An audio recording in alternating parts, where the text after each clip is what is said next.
Assalamualaikum warahmatullahi wabarakatuh. Hai, apa kabarnya hari ini teman? Semoga diberikan kemudahan, kelancaran, dan keberkahan. Amin ya robbal alamin. Oh ya teman-teman, hari ini kita enaknya apa ya teman-teman? Review lagi ya teman-teman, biar kita sambil belajar bersama-sama tentang dunia perkeladian ya teman-teman. Kita akan review satu persatu keladi ya, karena keladi hybrid itu 1000 warna lah menurut saya, karena banyak warna-warna cantik ya. Kita akan review salah satu keladi yang ada di sini ya teman-teman. Kita cari dulu ya, kita enaknya review yang mana ya teman-teman. Ya, kita pilih-pilih yang mana ya enaknya ya teman-teman yang kita review. Nah, yuk kita pilih bersama-sama ya teman-teman. Teman-teman pengen yang direview yang mana? Ya, kita review yang ini aja dulu ya teman-teman. Ya, nih, wow. Ini size-nya masih remaja teman-teman. Ini untuk keladinya seperti ini ya teman-teman. Nih, itu dulu kata yang breedernya, saya belinya ini kalau nggak salah itu silangan Black Mamba teman-teman. Nah, sekilas-kilas itu dari titik-titiknya itu kayak ada mirip Black Mamba teman-teman. Tapi cuma untuk apa itu, daunnya itu kurang nggak begitu tebal seperti Black Mamba teman-teman. Tapi nggak apa-apa nih, ini juga cantik loh teman-teman. Nih, untuk keladinya bentuknya seperti ini ya. Kita juga punya nih dua nih teman-teman, mirip nih. Ini juga silangan Black Mamba tuh kayaknya. Kata yang breedernya itu belinya silangan Black Mamba teman-teman. Untuk daunnya, ini daunnya seperti bulat teman-teman. Bulat ya, bulat seperti ini. Nih seperti ini teman-teman. Untuk daunnya ya. Terus ada perpaduan warna antara merah, hijau, dan dengan total pink teman-teman. Nih kayaknya yang total pink itu besarnya itu akan putih teman-teman. Nih contohnya seperti ini. Ini mulai memutih teman-teman. Atau enggak burik nih kalau enggak ke depannya ini. Kalau nggak salah ya teman-teman. Nih untuk stangnya ini besar teman-teman. Nih stangnya kokoh nih, menurut saya ini cantik nih buat koleksian. Kalau teman-teman mau mengoleksi nih, stangnya kokoh teman-teman. Nih stangnya kokoh teman-teman. Nih seperti ini ya untuk keladinya. Nih, ini size-nya masih remaja nih, ukuran sekitar 3 atau 4 bulanan nih teman-teman. Untuk keladinya seperti ini. Contoh buat bahan silangan nih teman-teman. Ini juga hampir mirip nih dua ini. Daunnya bulat ya. Nih cantik kan? Nah, mirip nih.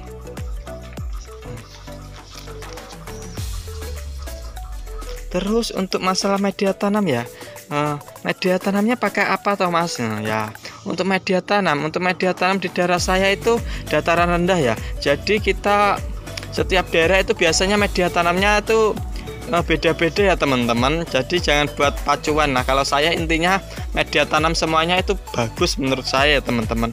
Dan media tanam insya Allah itu yang poros, insya Allah keladi untuk perkembangannya juga cepat teman-teman. Kalau kita pakai ini kita pakai daun terbesi 50%, terus sekam bakarnya 50%, sama sekam mentahnya 25% ya teman-teman. Jadi untuk perkembangan keladi ya insya Allah itu bagus teman-teman, karena medianya poros dan kalau dipegang gini ini ringan teman-teman. Nah, ringan teman-teman. Jadi insya Allah perkembangan juga bagus untuk tanaman. Selain itu karena unsur yang ada di media tanamnya itu banyak nutrisi atau vitamin, insya Allah juga akan mengakibatkan tanamannya juga perkembangan cepat besar dan subur teman-teman. Nih seperti ini ya untuk keladinya, dan media tanamnya juga nih. Dan kita biasanya ini teman-teman, karena pot itu juga menurut saya juga pengaruh teman-teman. Karena apa? Nah, karena biasanya tuh kalau ukuran segini pun kita juga masih pakai pot ukuran 8 nih teman-teman. Nah, bukan main, kecil nih potnya. Ya Allah, bukannya kita itu irit media atau apa. Karena apa? Karena pot itu juga mempengaruhi loh menurut saya untuk perkembangan keladi. Biasanya kalau potnya kecil itu untuk perkembangannya menurut saya itu teman-teman, karena kita juga belajar dan mungkin teman-teman juga ada masukan yang lain. Kalau menurut saya teman-teman itu semakin potnya kecil insya Allah untuk perkembangan keladi itu semakin cepat. Selain itu untuk bonggolnya teman-teman itu semakin besar ya. dan perkembangan akarnya itu juga cepat teman-teman. Menurut saya itu juga begitu teman-teman, tapi nggak apa-apa karena ada versi sendiri-sendiri ya teman-teman. Ini contoh keladinya, ini sebenarnya udah waktunya diganti pot nih teman-teman, tapi nggak apa-apa. Nah, kalau ada teman-teman yang mau untuk keladi ini boleh kok dipinang nih teman-teman. Ini juga bagus loh teman-teman. Jangan dilihat remajanya, insya Allah next time ini kedepannya bagus nih teman-teman. Keladinya seperti ini ya. Terus untuk pemupukannya pakai apa aja ya Mas ya? Oh ya, untuk pemupukan kita cuma pakai 2 pupuk ya teman-teman. Selain alami juga pakai pupuk kimia ya. Yang untuk pakai pupuk kimianya kita pakai NPK teman-teman. Pakai NPK yang 16 itu ya. Jadi unsurnya atau vitaminnya itu seimbang ya. Dari fosfor, kalsium sama nitratnya itu seimbang teman-teman. Selain itu kita tambahan kalsium dengan pupuk alami teman-teman. Ya, pupuk alami kita pakai itu teman-teman, cangkang telur ya. Cangkang telurnya itu kita biasanya sebulan sekali sih pemupukannya. Biasanya semua tanaman ini lihat semuanya ya. Kita nggak bohong atau kita bohong lah, intinya ngapusin. Nah kita juga pakai semua nih. Ini kita pakai cangkang telur semua nih. Biasanya kita pemupukan ini sekitar 1 bulan sekali. Jadi biasanya ya untuk pemupukan itu kita pakai cangkang telur sebulan sekali. Selisihnya sama pakai pupuk yang itu, pupuk kimia itu seminggu teman-teman. Biasanya minggu pertama pakai ini pupuk NPK, terus minggu berikutnya belum, minggu depannya kita pakai pupuk ini kalsium ini dari cangkang telur. Jadi insya Allah untuk perkembangan keladi, dan menurut saya itu untuk dataran rendah itu alhamdulillah ya, untuk perkembangan keladi itu aman-aman aja, dan insya Allah perkembangan juga cepat teman-teman ya. Itu untuk pemupukan. Terus untuk penyiraman tuh biasanya kita 2 hari sekali teman-teman ya. Selain itu penyiraman sangat penting loh ya untuk perkembangan keladi. Karena apa? Karena keladi itu kan suka itu salah satu tanaman yang itu apa teman-teman, tanaman yang suka dengan kelembapan ya. Jadi usahakan untuk penyiraman itu rutin teman-teman, minimal 2 hari sekali teman-teman. Nah, berhubung kita pakai ini tatakan air dari ini plastik ini teman-teman ya, itu biasanya kita seminggu sekali ya. Dan itu kalau pakai tatakan air ya, tatakan air itu bisa pakai apa aja teman-teman, dari piring, baskom, yang penting buat pada air lah. Semua tatakan tuh bagus kok, yang penting buat pada air. Dan untuk pemakaian jangan sampai ya melebihi segini, itu tidak dianjurkan teman-teman. Itu sangat tidak dianjurkan. Karena apa? Karena di setengah sini itu biasanya itu bonggol teman-teman. Kalau bonggolnya kelamaan terkena air terus, itu akan mengakibatkan kebusukan. Jadi itu tidak dianjurkan ya. Kalau menurut saya itu yang recommended atau yang bagus itu sekitar 1 atau 2 cm.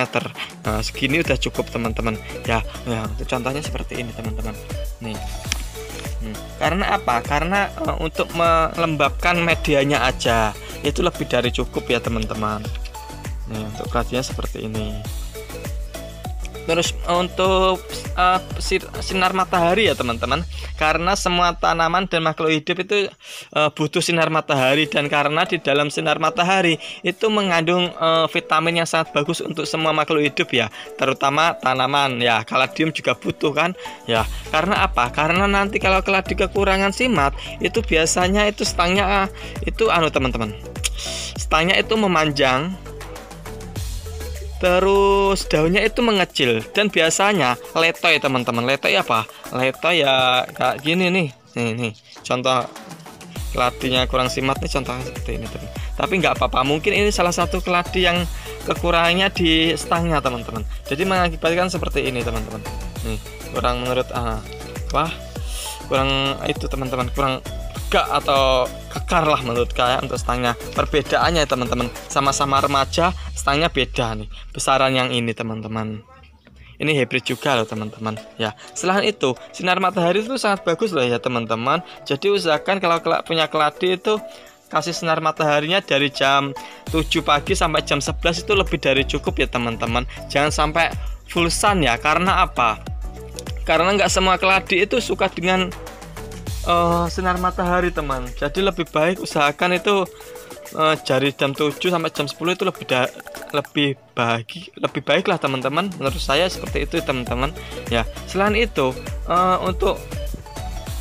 untuk keladi itu suka tempat yang lembab ya. Dan juga mumpung berhubung ya teman-teman, ini musim hujan dan kita curah hujannya terlalu tinggi ya teman-teman. Usahakan ya keladi-keladi yang ada di rumahnya teman-teman atau tempatnya teman-teman, usahakan jangan sampai terkena air hujan secara langsung ya teman-teman. Karena apa? Karena di dalam air hujan itu mengandung asam sulfat yang sangat tinggi ya.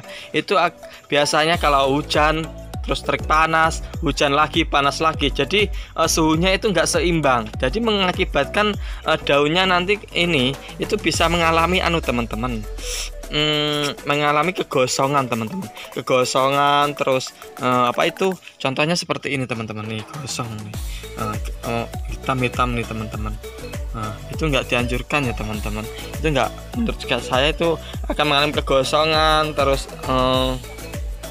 menguning dan akhirnya busuk teman-teman, lonyot alias lonyot ya teman-teman. Nah, itu dianjurkan. Lebih baik ya mungkin teman-teman kalau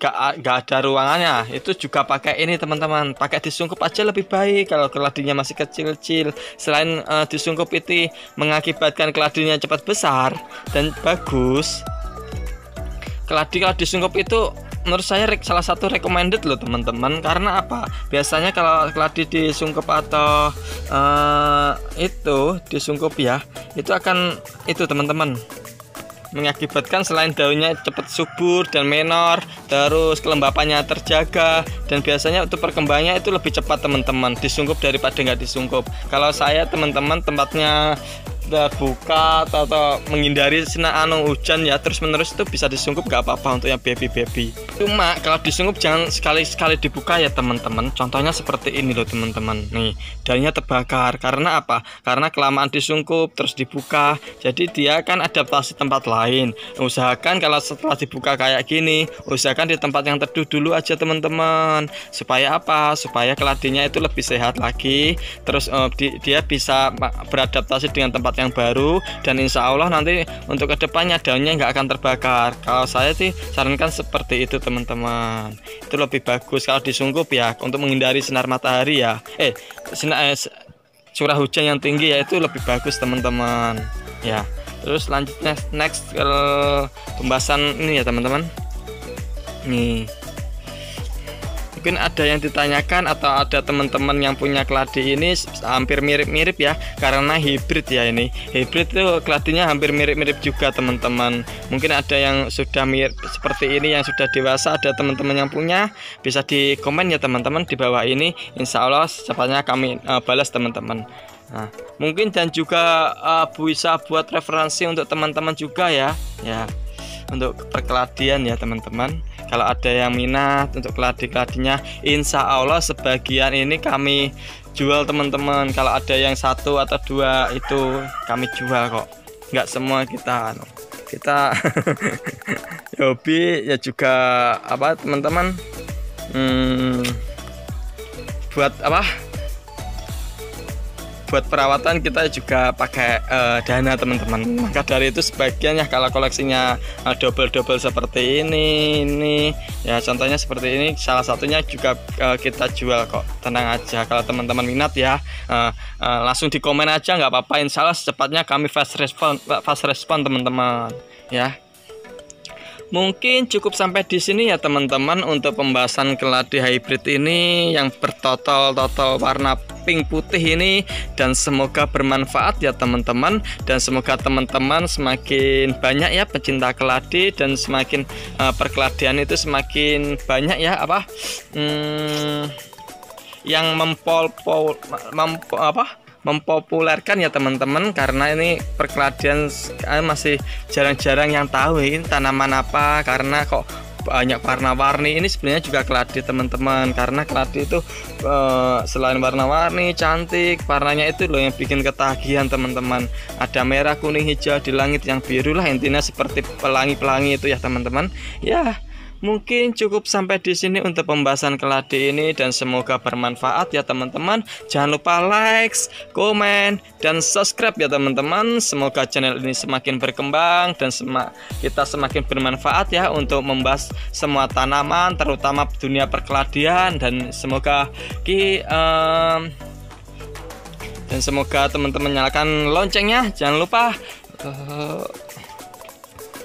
Dan kita akhiri cukup sampai di sini ya teman-teman. Waalaikumsalam warahmatullahi wabarakatuh. Bye bye.